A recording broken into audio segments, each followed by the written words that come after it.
They didn't fire her. They erased her. One day, Sandy Brondello was the quiet architect of the Liberty's dream season. The next, gone, vanished, like she'd never existed.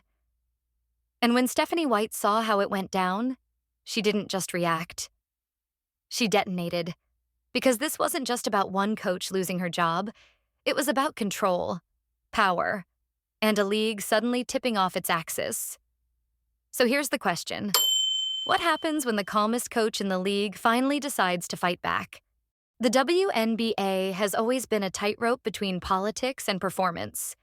You can win games, but can you win the system? Sandy Brondello did, or at least she thought she did. Coach of the New York Liberty, a roster stacked like a Hollywood cast.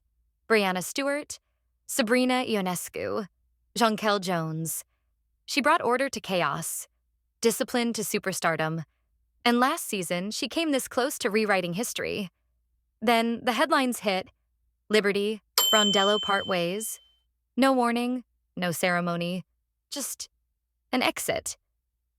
And in the echo of that silence, Stephanie White, head coach of the Connecticut Sun, reportedly lost it. Not out of rivalry, but out of disbelief. Because she'd seen this play before, and she knew exactly what it meant for every coach in the league. You build a culture, you build trust, and then they pull the rug. She allegedly told a reporter off record. Yeah, the kind of line that gets whispered around training camps. Stick with me, because what she does next, it shakes the league's entire power structure. And hey, if you're already feeling the tension, hit that like button. You're about to see why this story matters. It started quietly. Brondello's exit statement was polished. Mutual decision. Grateful for the opportunity. The usual PR fog. But insiders weren't buying it. According to league whispers, the breakup wasn't about performance. It was about philosophy. Sources suggest that the Liberty's front office had grown restless with Brondello's traditional structure. They wanted flash, analytics, instant results. But here's the wild part. The numbers didn't back it up. Brondello had led the team to one of its most successful seasons in franchise history. Her players loved her. Her system worked.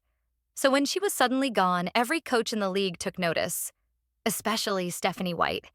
Because White isn't just another coach. She's a survivor, a blueprint of resilience. The woman who took the Indiana Fever to the finals in her rookie year as a head coach. Then disappeared from the sidelines, only to reemerge years later in Connecticut and drag that team back into contention. She's the one who never forgot how quickly success can turn into exile.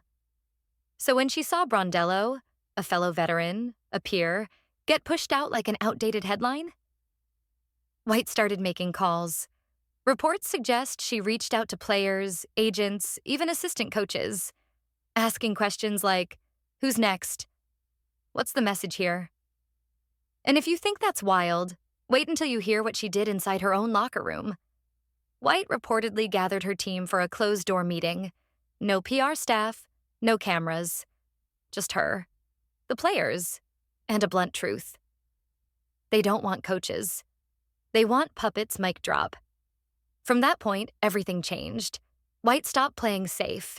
Every game, every post-game presser. She was sharper, bolder, less filtered.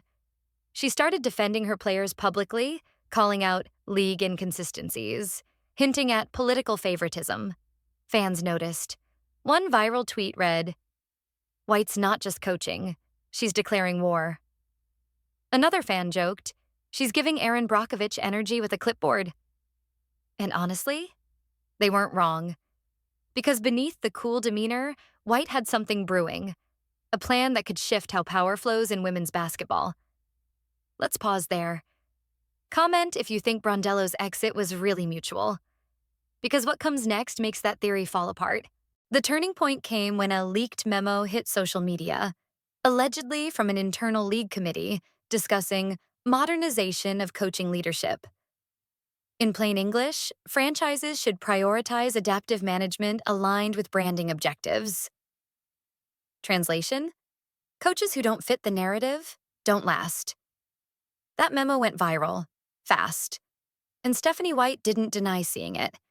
In fact, in a sideline interview, when asked if she felt supported by league leadership, she smirked. Supported? Depends on what kind of coach they want me to be. Boom. A single sentence that split the fan base. Half thought she was paranoid. The other half thought she was the only one telling the truth. Then came the kicker. Sources inside the Sun organization say White began advocating for a coaches' alliance, a private coalition to protect coaching rights and transparency in hiring. Think of it like a players' union, but for the sidelines, a rebellion within the structure. And if you think the league didn't notice, oh, they did. Anonymous executives started leaking concerns about White's temperament. One even called her too emotional. Yeah, because God forbid a woman in power refuses to nod along. Sound familiar? It's Brady Belichick meets chaos. Except this time, it's being played out in real time, on the WNBA stage. Fans started connecting dots. Brondello's quiet exit, White's loud defiance, and the league's polished silence. Something didn't add up. And as the playoff race tightened, White's interviews turned from tactical to philosophical. She said things like, "You can't build culture when fear runs the locker room. Winning's great. But integrity? That's the real scoreboard. That wasn't a soundbite. That was a warning. Because when one coach speaks truth, it's brave. When two coaches disappear for doing it, it's a pattern. Here's where it all converges. Brondello may be out, but she's not gone. Word is she's been quietly courted by international teams and even front office roles. One rumor? She's eyeing a strategic operations position that could give her influence beyond the bench. And Stephanie White? She's doubling down. In postseason interviews, she reportedly told her staff, "We're not waiting for permission anymore." She's pushing for open data transparency, more access to how coaching decisions are evaluated, more accountability from owners, more voice for the women who actually build this league from the sidelines. Two futures now hang in balance. Future one, the league tightens control. Coaches become interchangeable faces in a corporate machine. No risk, no rebellion, no individuality. Future two, Stephanie White's vision wins. A league led by fearless coaches who call their own plays, who stand up for their systems, who don't get erased for speaking truth. This story isn't just basketball. It's every woman who's ever been told she's too loud, too opinionated, too much. It's a mirror held up to leadership, asking, do you want control or do you want greatness? Because you can't have both. And when the next season tips off, don't be surprised if the sidelines look different. Sharper, bolder, louder.